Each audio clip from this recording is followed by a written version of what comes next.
welcome everyone. Thank you so much for coming.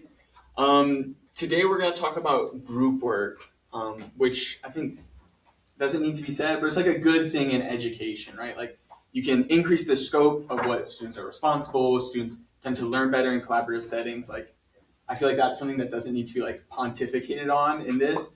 However, what we're going to talk about today is social loafing, which is kind of one of the downsides of group work in general. And so, oh,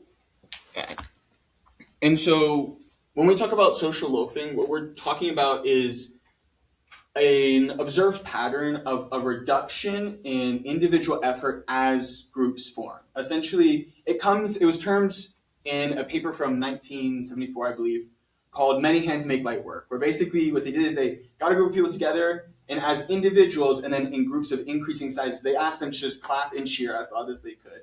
And what they found is that as group size increased, the individual contributions decreased. And so even though the overall sound of the volume was increasing with group sizes, they found that each individual was, doing less and less. And so they termed this social loafing, and that was written by Letney et al. The et al. Are Williams as well as another author named Harkins. And so Williams and Harkins both kind of went out on their own and did their own research. And Williams and Carreau came up with the collective effort model, which is what they said, why is this occurring? It's not just process loss, but why is there a behavioral aspect to it? And so what they did is they had kind of identified 3 reasons that people kind of reduce their effort, individual effort in group settings. One is they believe that their effort is dispensable. Essentially, they believe, if I'm in a group with a superstar student, and I know that no matter what I do, that student's just going to kind of rewrite all of my work and kind of submit whatever at their own level, I'm not very incentivized to work very hard because no matter what, my work is just kind of going to be tossed aside or it's not going to make a meaningful contribution. Second is that their effort will be unvalued. So some students care about grades more than others. If I'm a student who just wants a C, who just wants a 70, I'm in a group with someone who wants a 90, I'm not going to be working at the same level that they are. And so if I feel like my effort will not produce an outcome that I care about, I'm not going to put in as much effort, which is pretty intuitive. And then the third one is that their efforts will be unrecognized, such that, in a group setting, how much is it going to be attributed to me versus to others? If I feel like I'll get, recognized for my work, my contribution, this is kind of more a social aspect of it. And if they feel like they'll be recognized, they're more willing to contribute. And what Harkins did, the third author in the initial paper, is he kind of identified, Williams identified these are the things that contribute to social loafing. He identified probably the generalized solution to social loafing, which is identifiability. If we can, have your work be recognized and be, graded and valued and etc., then we can reduce social loafing just by being more aware of not just the group output, but the individual contributions along the way. And so as a result, there was kind of in the late 70s, early 80s, there was an initial first push into this kind of research. And kind of some of the very first things they recognized as structural amplifiers of social loafing, things that make it worse rather than better, are group size. Larger groups, you tend to see individual contribution fall off. That's pretty intuitive. As well as project duration, that over the course of longer projects, there's more opportunities for students to check out. And then online or in virtual environments that basically just because, when I have to operate fully through Teams rather than seeing these people, it's a little bit harder for me to care. And so as a result, social loafing occurs more in online and virtual settings. And then finally, in a newer wave of research, what we're seeing is that as AI tools become more available, rather than pushing off work, diminishing my amount of work and giving it kind of to the other students by proxy, a lot of times just through the use of AI, students are just, whatever my work is, I'll just have AI do it, not even check it, submit it. And so it ends up being worse work because AI is just doing that for them. And so the primary mechanism, kind of as Harkins' paper said, is design, and specifically design focused on identifiability and just being able to differentiate between collective effort and individual effort.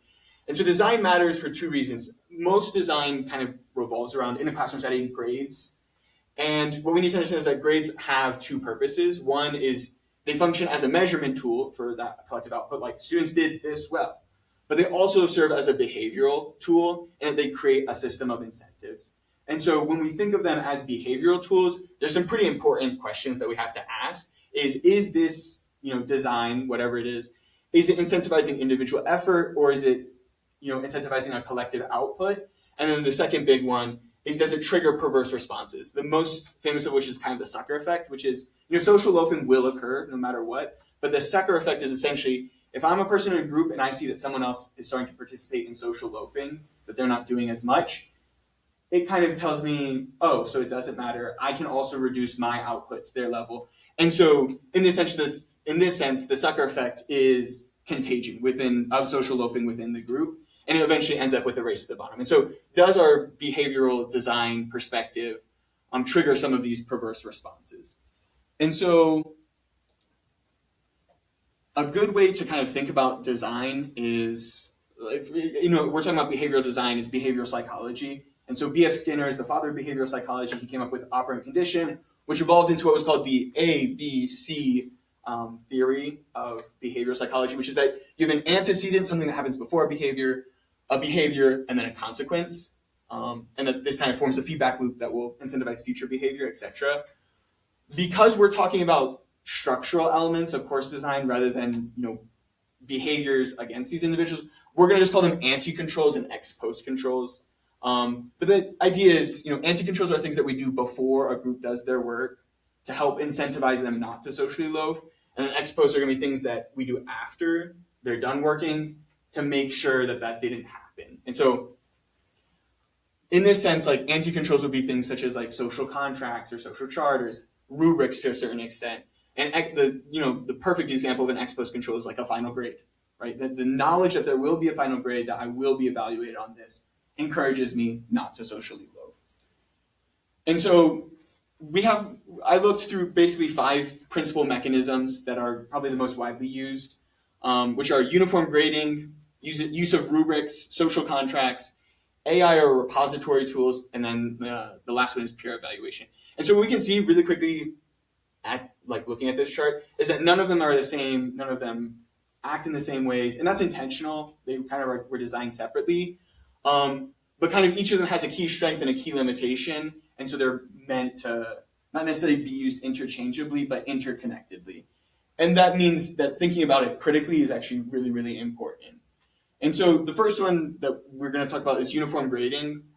And the literature is very clear on this. This is like the worst possible way to do things, because while it maintains a collective fidelity, like a focus on collaboration and, we're all in this together because we're all going to have the final grade, ultimately, it is the one that triggers the sucker effect. Because if we're all going to get the same grade, what does it matter what I do, as long as you're doing good enough? And so I hated this as a student because I needed A's. Yeah. So I was always the sucker. Yeah, exactly. And so it actually forces conscientious members to make that decision. Am I going to also socially loaf as a result, resulting in kind of the race to the bottom? Or will I just have to absorb this, take this on myself, and it's just going to suck for me? And so, that one's like the most straightforward. It's just bad. The only reason anyone really uses it is because it's convenient for instructors. You don't have to think about it very deeply. You don't have to create all this other infrastructure around it.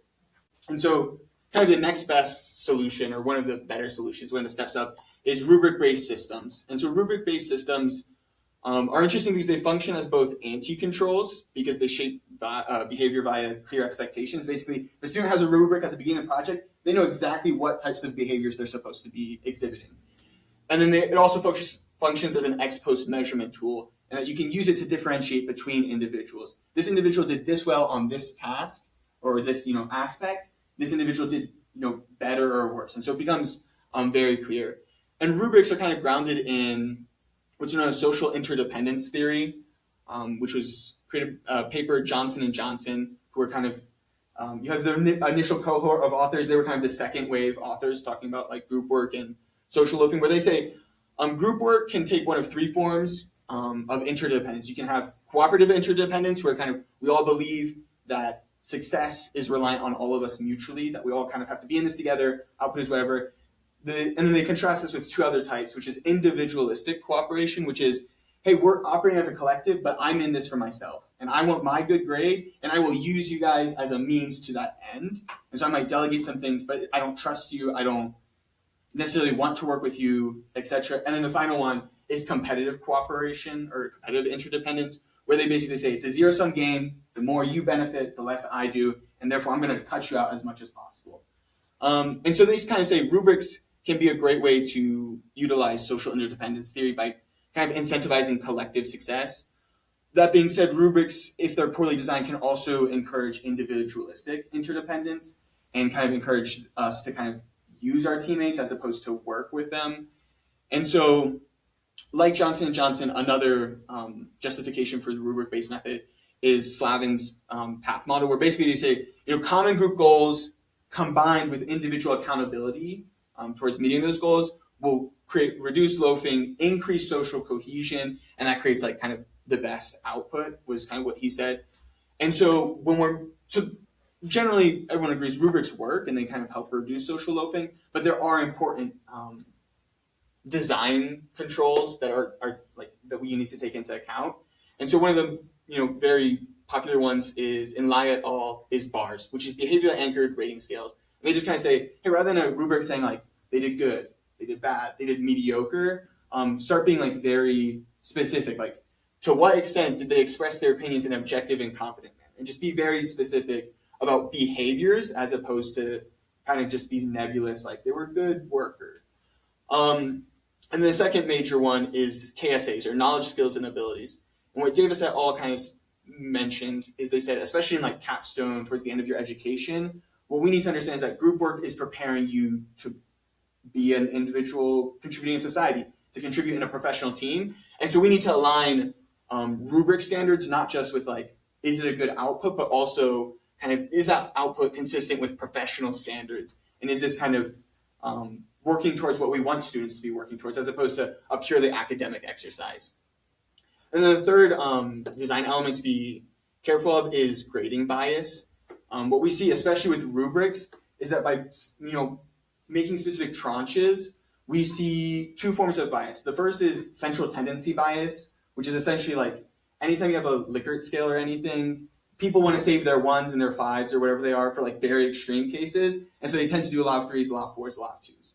And the second one is leniency bias, which is essentially that, when in doubt, faculty want to give the student a good score because they don't want to fail the student. They don't want to. And so both of these create bias in our distributions. And so what we see a lot of times is the more complicated your scale is, the more this kind of bias tends to be evident in that, you have this kind of weird distribution that is, central, it has central tendency, but also has this leniency error. And so what Wyatt et al., who are the developers of the BARS, the behavioral anchored behaviors, is they said, hey, rather than have like 7-point scales, 10-point scales, what we should really be doing is focusing on simplifying the scales and then being very explicit about what those are. And so they kind of said like, hey, do like met expectations, exceeded expectations, did not meet expectations, and then you don't have to worry as much about rater bias in kind of like, two behaviors might be done by two different groups, but the grader might rate them differently. But when we kind of simplify it, it becomes really easy to be a little bit more consistent in our rubric grading. The final note with rubrics is what's called drift, and it's basically differential rater functioning over time. That through the course of a grading session, instructors kind of will rate the same behaviors in different ways, and they mention specifically that this can actually be in favor or against the students. That sometimes professors might get a little bit more tired, a little bit more lazy, and that might impact students adversely, but also that sometimes as they work more with the rubrics and as they do it, they can get more familiar, they can be quicker at identifying where students do meet expectations. And so this isn't a unidirectional problem. Drift is just a problem with bias. And there are a couple ways to deal with that, but it's a largely underdeveloped side of the research is how we deal with drift when we're using specifically rubrics. Moving on, we have kind of like a mechanism which is social contracts. And what a social contract is when a group forms and develops, it's we're going to get together, we're going to sit down, and we're going to decide what's important to our group, how are we going to function as a group. And so social contracts can be kind of best understood in parallel with Tuckman's framework for group formation. He says there's kind of 5 key elements to a group. He says there's forming, which is kind of the creation of the group, storming, the creation of a hierarchy or meta systems, norming, which is kind of where we all kind of establish, okay, this is what's important to us as a group. And then only then can you start performing and adjourning.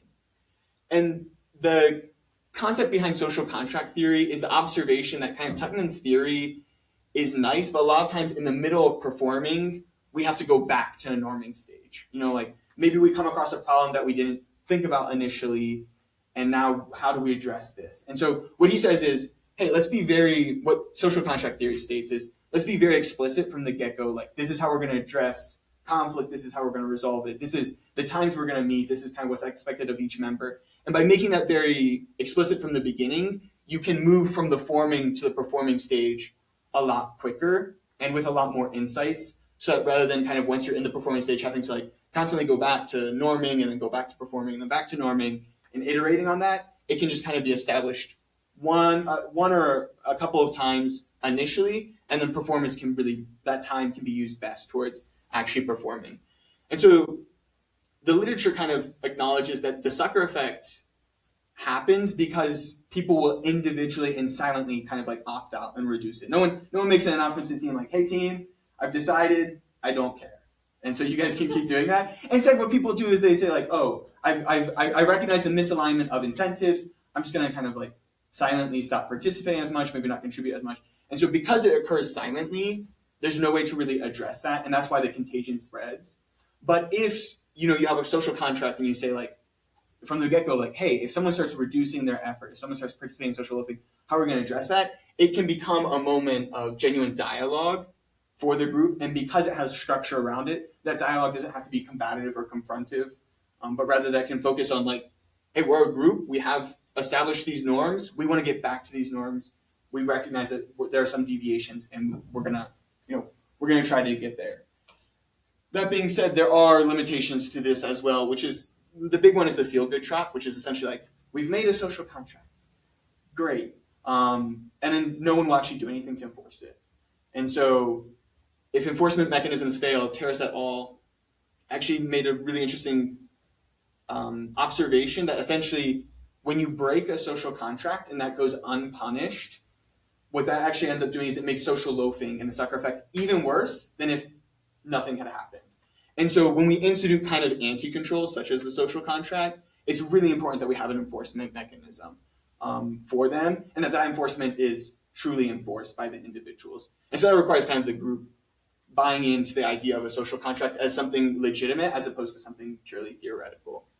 The second limitation is halfway point reconstructing. Gersick kind of pushed back on Tuckman's theory, and what he said and what he noticed is that pretty much always at the halfway point of a project, groups, no matter how well they've been doing, will go through a norming stage again.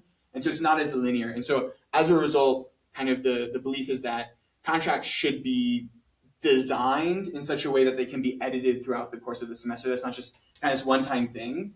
But instead that we can kind of revisit it. And whether that happens like once at the halfway point, or whether we're revisiting it whenever a group member wants or weekly or however that works. But we need to make sure that contracts are living documents as opposed to just kind of like sitting in the back shelf somewhere there in Canvas that we've submitted.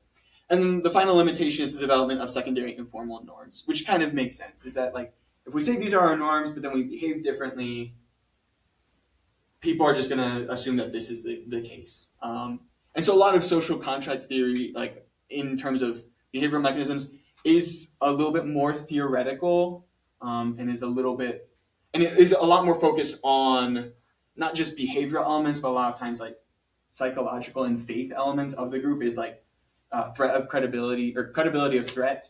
And so it's a little bit more difficult to make measurements based off of social contracts and to have enforcement mechanisms because they kind of rely on students having this common belief, which breaks down as soon as we start to see groups break down. How can we be sure that a social contract won't also break in the process is kind of the central argument. And so let's see. Next is going to be AI integrated accountability. And this is kind of a substitute for more broad technological advancements. And most of this is like very recent and largely theoretical. And the big limitation here from the get-go is that AI integrated accountability, it's what's called the trace model, which was developed literally last year, is it will have AI go through basically logs, and based off of those logs, it will kind of be able to assign how well each student is doing. The only issue is that this type of data about group contributions really only exists in like the CS data science space because they're working on GitHub. You can see exactly who's changing what, and there are these logs. A lot of times in political science classrooms, accounting classrooms, you're not necessarily going to see the individual contributions of the contributions of individuals at such a granular level, and so AI can't do nearly as much. And so a really interesting paper by Alipur et al. Kind of proposed a theory of using blockchain technology to take non-CS classrooms and essentially turn them into to create data surrounding assignments such that the AI can review it. And so the way a blockchain works is essentially, in this example, is a professor will take an assignment or a project or whatever, and they will send it to the students, to student A and student B, who in this case are partners or whatever. What will happen is student B will do their individual part, student A will do their individual part. And then when they are finished with that, it'll go to everyone else in the network. Basically, student B will then be able to review student A's work, student A will be able to review student B work, and the TA and the professor will both review both the work. And then essentially everyone will kind of grade each other. And based off that grade, we can then kind of create, we can say, okay, the student did well in this way, not in this way. And it then essentially adds to what's called the blockchain, which is the sum of the individual actions taken over time. And so in this new block, we can say on this assignment, student A, B did this well and did these things, student A did these things. And then the AI can go through each of the blocks and say, okay, student B was consistently outperforming student B. They were consistently doing more. The primary downside with this, despite the fact that it attempts to bridge the fact that we're taking CS tools and moving them outside of CS classrooms, is that this is really not practical. Like this requires so much infrastructure and is not going to be like used in real classroom settings. And so while these types of papers are really interesting and probably are some of the future of kind of collaboration and social loafing, because we can increasingly see the individual effort, it's going to be hard to use these for a while just because our classrooms were not built for these. These were not built for our classrooms. It's going to take time to integrate the two of those. And then the final design mechanism that we're going to talk about is peer evaluations. And peer evaluations are kind of understood to be one of the better ways to reduce social loafing because it's hard for teachers to identify social loafing because then they can't be with all the groups all the time. And so by offloading kind of responsibility for that observation onto students who are seeing each other, the idea is that we can actually get a little bit more specific and we can get a little bit better data about the groups. The issue with peer evaluations is that there's 50 million different ways to do them. And so design elements, there's a lot of considerations. And so we're going to run through 6 of them really quickly. One is like a rating scale. Some peer evaluations are simple, like take Boston and give him a 1 to 10. How good of a teammate was he? And that's like really simple and that's really easy, but it's not very good. On the other hand, you have things such as CATME or BARS, which were previously established. CATME was developed by Oland et al. And they kind of said, like, here are 29 individual behaviors, and you're going to rate every teammate based off of these 29 behaviors, and we'll have like a very nuanced picture of the individual. That being said, obviously 29 is very comprehensive, and so students, we talked about the rater drift and kind of some of these, rubric-based issues of bias, is when you have 29 different behaviors for 4 different group mates, you start to see that as well, and so it also, despite giving us more data, isn't giving us very effective data. And so you kind of have 2 poles there. In terms of anonymity, whether peers are aware of who is giving that feedback, what we tend to see is that when we are giving anonymous feedback, we tend to be more critical, but the feedback tends to be more substantive. It tends to be like more about like how can you improve as an individual. And then generally that students are actually a lot more comfortable with anonymous feedback, which is very intuitive because then you don't have to like have conflict in air quotes.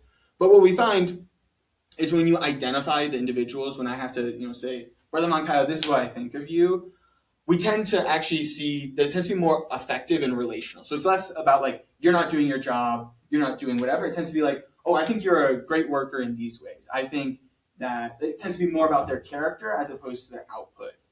And then we also see that when it's not anonymous, over the long term, it's it tends to have better, students will have better relationships, and that they tend to have a lot more trust and cohesion when it is identified. And so in that sense, once again, there is a trade-off to be had is, do we want it to be focused on output? Do we want it to be as critical and as honest as possible? Or do we kind of care more about the relationship aspect of collaborative learning? In terms of group formation, there's a divide in terms of randomly assigning individuals to groups, not random number generated, or allowing individuals to self-select. And what we find is, random assignment actually tends to increase engagement of individuals because they're not sure about the contributions of others, and therefore they feel like they need to give their all. Where self-selected, they tend to have stronger bonds and get along better. But we actually see that they also tend to kind of, social loafing does occur a little bit more frequently in those groups. And there's also the issue of, a lot of times in terms of peer evaluation, if you have selected to work with your friends, you don't want to rate them poorly, you don't want to affect their grade. And so we do see some inflation in peer feedback in self-selected groups.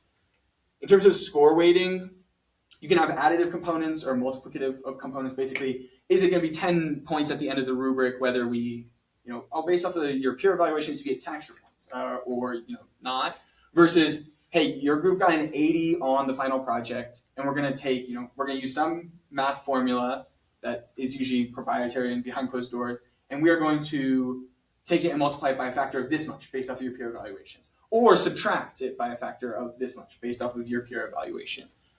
And a lot of times these multiplicative formulas are interesting because you can design them a couple of different ways to incentivize specific types of behaviors. Because sometimes it can be a simple average of like peer evaluations divided by like, your total grade, and you add that. But others can be like a lot more robust. And this is kind of where self-evaluation comes in, where by including or not including self-evaluation, it gives us a lot more data when we're doing a multiplicative analysis. In that, what we can do is we can start to see, hey, maybe individuals are giving their teammates bad scores not because they don't like the teammates, but because they know that if they give them a bad score, their personal score will seem high, like in comparison to the group. If the group average is a 7 and I'm an 8, that makes me look good. And so what am I going to do? I'm going to bring down the group average. However, if we include self-evaluation, what we see is students tend to systematically overrate themselves. I'm always doing a 9, or I'm always doing an 8, 9, 10. And so what we see is, in terms of self-evaluation, if you include it, they're going to overrate themselves. If you exclude it, sometimes they're going to underrate their companions. And so once again, there's a trade-off to be had there. And the final one is timing. And this is one that the research is a little bit more settled on, which is essentially, don't do it just at the end because then it's not going to affect behavior. But if we do it like throughout the project, they can actually use that feedback to change and to improve. And so some people advocate for like mid-project peer feedback and then end of project and use the two of those. Some people advocate for like weekly peer feedback, etc. There is some division in exact frequency, but the general idea is like, don't do it just at the end, do it throughout. That being said, peer feedback also has its own issues. One is student anxiety and team health. Basically, peer feedback can sometimes make it seem more competitive. Kind of as we talked about, it can create competitive interdependence where students think, the higher I rate you and the lower you rate me, like there becomes an active problem there. And so students will actually have a lot more stress about, is my team functioning? What is my place in the team, etc.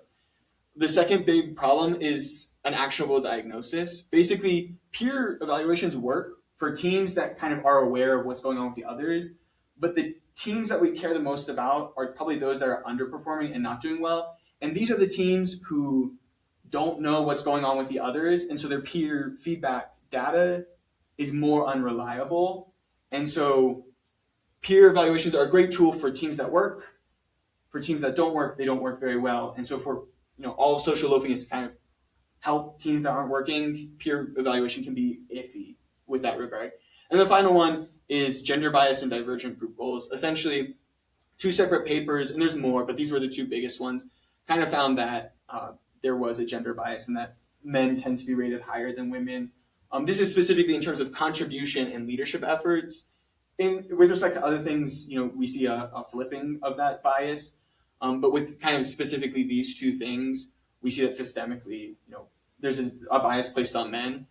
And as a result, we also see an issue with divergent group goals. Essentially, if group members have different goals, if my goal is a 70, yours is a 90, our peer feedback for each other might be very different in that, if I'm going for a 90, I might be very critical of the person who is going for a 70, but the person who's doing a 70 might have very, very good things to say about me. And so it kind of, due to this, kind of places more emphasis and more power into the hands of those who are likely to be the most critical of others, as opposed to kind of controlling for those factors of individual motivation. And so kind of returning to our initial graph, what we can see once again is that each of them target different things through different mechanisms, but each of them kind of has their key limitation. And so the broadly accepted, belief is that what we have to do, because no one is perfect, is triangulate. We got to use multiple, and based off of the data from all of these sources, we can then kind of, attack the problem from multiple directions. The only issue with that is ultimately that if we're kind of instituting multiple of these, we're stacking their strengths, but we also don't know how their limitations are interacting. And so we don't know if, using rubric-based with social contracts increases the effect of one or the other, or whether they have a conflicting effect on social loafing due to like increased ability to game the system or something. And so despite having those best practices, nothing is perfect. And so our three core takeaways is one, that social loafing is structurally produced. It's not dispositional. People aren't bad. They're not like doing this because like, I hate everyone else in my group and so I'm not going to do it. It's because there's a series of incentives through grades that pools effort and gives it a single output. And so when that happens, it's a structural element, not a dispositional one. And so as a result, what we see is that anti-controls tend to be more powerful than ex-post controls because they target the social components a lot more than the ex-post control components. This is to be taken with a grain of salt, though, because as was discussed, a lot of the ex-post controls, when they fail, produce even worse outcomes than if they weren't there. And so it's very important that we have very specific design in those, and that we're very careful with those. And then the third one is that no single mechanism resolves the collective individual tension. That basically there's no mechanism that can like keep you accountable 100% as a group, such as uniform grading, that also says like, okay, but we're going to keep you accountable as an individual to make sure. But the mechanisms that say we're going to keep you accountable as an individual kind of don't play well with groups, because it creates kind of that individualistic cooperation where I'm just going to use my team as a tool to arrive at my own, individual grade. And so it remains a tension that, realistically will not be solved. And so with these tensions in mind, what we need to focus on is, rather than like a best practice, is like, here's what you need to do in your classroom. It's important that instructors start asking themselves really important questions when they're kind of doing course design to reduce social loafing. And so one is like, what's my primary behavioral lever? Am I going to focus on identifying when things go wrong? Am I going to focus on making sure students buy into the idea of collective work from the get-go? Or am I going to focus on like evaluation and kind of like more rubrics style, like being able to recognize it and evaluate it correctly? Second is, who's going to be responsible for the observation? Is it important that I as an instructor am involved enough to notice when these things go on? Or is it probably better that their peers are the ones kind of recognizing when this is occurring? Or are we just going to automate it all? That way, we don't have this bias, we don't have these issues. What enforces consistency? Is it kind of social elements? Is it structural elements? Is it threat credibility? And the final one, and this is probably the most important one that is unaddressed by the literature, is how will I detect the mechanism when it fails mid-project, and what's my contingency? Basically, if I'm using a peer feedback mechanism, I'm kind of offloading all of the responsibility of social loafing deterrence on the peers. What happens when the peers don't give me the feedback that I need? And like, how will I know that there's an issue if that never makes its way back to me? And so this kind of leads us to our open questions by the literature. First is that one right there, is how are we going to detect it mid-project, and how will we address that? The second one is, do each of these mechanisms change teacher behavior rather than student behavior? Because there's a lot of research that says, okay, students are behaving these ways and interacting with mechanisms in these ways. There's less research that says like, hey, maybe peer evaluations makes teachers a little bit lazier in terms of interacting with students, or perhaps peer evaluation gives teachers more time to focus on the relationship aspect and actually gives them more time to focus less on grading and more on teaching. And so looking at how these mechanisms influence how teachers interact with their students. The third one is, can mechanisms be combined without interference? A lot of the studies that kind of compare mechanisms use vastly different methodological practices. And so kind of some good studies that kind of use rubrics with peer evaluation. How does that work? And if we change just one small thing with peer evaluation, how does that work? And just kind of systematically working it through rather than just kind of throwing darts at a board of just like, here's a mismatch of things and it's better than having nothing. Because a lot of the studies are kind of A/B tested, like having this mechanism is better than not having it. But kind of having this mechanism with this mechanism, is it better than not having it? Yes, obviously, but is it better to have just the one mechanism, or does adding the other one increase its overall efficiency? And then the final one is how group formation contributes to the efficacy of the intervention.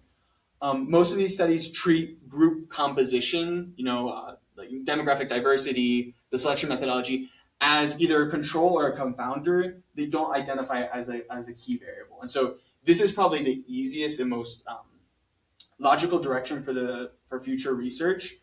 That could be, a lot of these require a lot of theoretical work to be done, where this one is essentially just, we're going to start looking at group formation. And this is how we're going to look at it. We're going to, design for this experiment. And ultimately, the idea is that we can look at formation and say, actually, in these conditions of group formation, such as self-selection, such as diversity, such as randomization, these mechanisms tend to perform the best.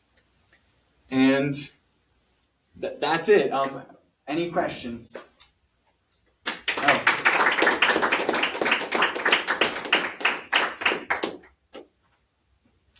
Yes. Go ahead. Okay, you mentioned that aligning a rubric at the beginning with professional competency as far as like the KSAs, right? Is often implemented later in a student's degree or like later in their education. Is there any research that's saying like it would be better to start earlier because ultimately that's... Yeah, I mean, the specific paper that developed the idea of KSAs says the exact kind of way that they phrase it, not the exact way, because I can't quote it from memory, but the way they kind of frame it is, especially at the end, it's important that we are kind of moving it from academic to professional standards. They don't necessarily say like, hey, don't do it, but they say like, hey, if you have a class that is like a senior capstone class, it should definitely be, and if it's using a rubric, it should definitely be using a rubric that is aligned with professional standards. Basically, the entire idea with rubrics is they're only going to be as good as they're designed. And so designing it consistent with what we want course outcomes to be is the way that we get good behaviors. And so a lot of the research kind of says like these broad generalized rubrics that we kind of use across maybe assignments or across courses are not good because they're not aligned with what our desired outcomes are. And so what they kind of say is by the end of your education, your course outcomes should be professional development. And so our rubrics should be aligned with those. How early we do that, it's probably better that we start doing it earlier, but definitely at the end. Well, from a design aspect, that depends on if you're looking at course outcomes or program outcomes. Yeah. So there's that. Where's the ILO? But, Or the ILOs? yeah, trying third level. To me, it seems like our values and priorities towards collaboration are right at the front. And learning how to play well with others takes a long time. And so if you were to say, make me dictator for a day, I would get you, this is something the students do on day one in orientation, and it's just, we hammer this over and over until. Yeah. Does that answer your question, or do you have a follow-up? Okay, Boston? Yeah, in my perception of the literature, and you allude to this in your own presentation, it seems like there's a fundamental trade-off between how the educational psychologists, how effective they think a certain strategy will be, trading off with how easy it is to get quantifiable data on the topic. Yeah. So like a good example of this being like Tuckman's work about like how roles get, situated into groups spontaneously, or just this idea of like social contracts. It just so happens that those are the hardest to collect data on. So I'd be interested to know if you share my sentiment that this trade-off is a problem and how you would see the literature reconciling that problem. Yeah, insofar as like the tension between, you know, application and kind of efficacy and like observability, availability of data, I would definitely agree that there is that. That kind of like the sources that, such as social contracts. Social contracts are like the perfect example of this, is like the sources that kind of are really like social contract, they tend to treat it like the second coming of Jesus Christ. Like if this works in our classrooms, everything will be solved. But it's really hard to it's really hard to in a lab setting say like, okay, was this change in behavior due to the social contract or what was it? Especially because social contracts, as I kind of alluded to, it's creating a series of rules, but a lot of literature addresses this. There's something called meta rules, which is kind of like if a rule exists but we don't enforce it, does it actually exist or not? And so it's hard to measure meta rules because it's hard to measure how much rules influence behavior. If we abstract that one extra layer, it becomes really, really hard to control for that. And so I would say, yeah, absolutely, that is one of the primary tensions. And what increasingly the newer empirical research is showing is that large, broad theoretical claims break down under close observation. And so a lot of the newer work from like 2010 onward is like very focused not on like social contracts, but it's focused on like in a social contract, we're going to talk about when students decide to like schedule time. And they're looking at very specific elements. And then they are saying like, okay, we can say that, you know, this specific, you know, role formation or this specific when they schedule time has this influence, but broadly, can we attribute that to the social contract? And so a lot of the old work is very theoretical, it's very broad, it's very promising. But as we kind of move into the empirical stage that we're kind of at now with the literature, increasingly, we're kind of, I'm not going to say anything is true about social contracts, but I will say that like Likert scales are unreliable. And so here's how we can address that unreliability. Or, you know, anonymity is good in these cases, bad in these cases. And so based off of the context of your environment, make that decision. And so I think increasingly what the literature is doing is it's kind of breaking down the design elements, and then it's encouraging us, rather than like use social contracts, it's encouraging us, kind of as I alluded to, is pick those design elements that are important to you and to your course outcomes and find a way to make them work based off of kind of what's been empirically done. It makes it, kind of as you said, it makes it much harder for the professors and the instructors, but it makes them that much more effective. And so that's another tension that I didn't touch on a whole lot, but is alluded to throughout the literature, is that usually the best types of things require the most amount of infrastructure, require the most amount of buy-in from instructors, where the easiest things tend to be those that are, you know, easy and simple, but they tend to not actually do as much. One thing that I think is important going through or forward on this is that the task that the teams are being assigned is so crucial in all of this, and it's kind of ignored. So, like, if I create the group's got to come up with a 20-page paper, I'm just asking for problems Yeah. with group cohesion and all of that. It's not conducive. So some of these it's not the evaluation, it's the task that you're assigning the teams to do. And then there's a question about, are there some of these mechanisms that are better suited to different types of tasks? Yeah. So,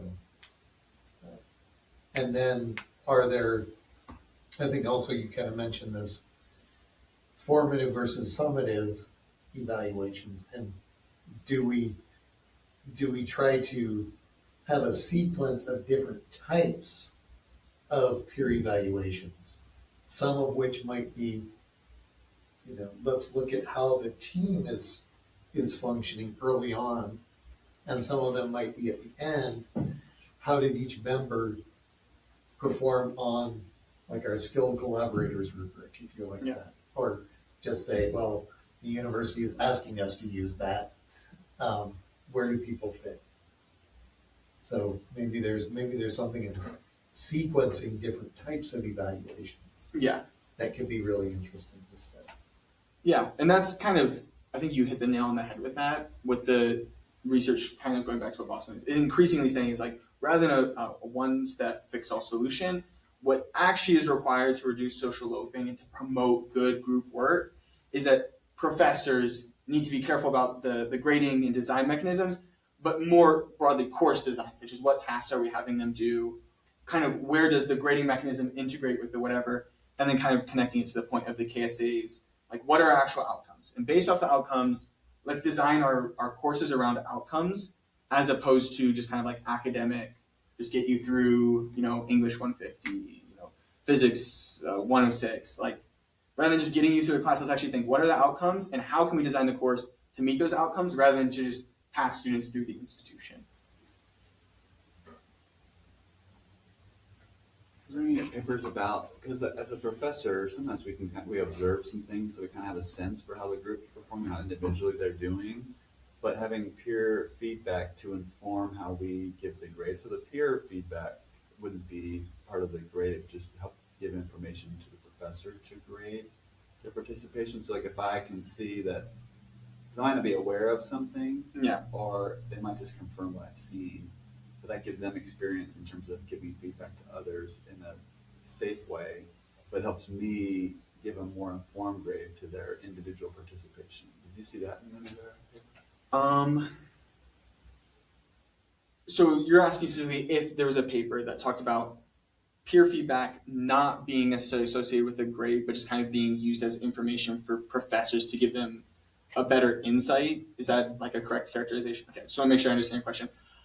I didn't see a whole lot of papers about that, and I think that's where this becomes a really relevant question, is that the mechanisms and the studies are very focused on the students, and they're looking at the students, and the microscope is on the students. There are very few studies that recognize explicitly or even implicitly that a classroom there are two sides to a classroom, that there are professors. And so while there are some studies that talk about kind of non-grade associated peer feedback, Oland et al., they're the ones who developed the CAPME, they specifically found like, hey, if you're doing peer feedback, even if that doesn't influence your grade, that actually does reduce social loafing. And so in that sense, it's a good thing to have.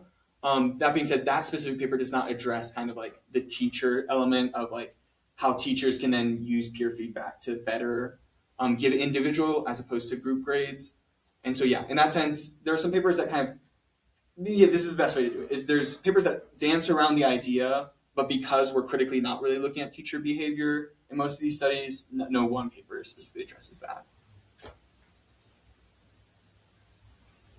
Is there anything on the math of mechanism design and using rubrics to assess this peer feedback?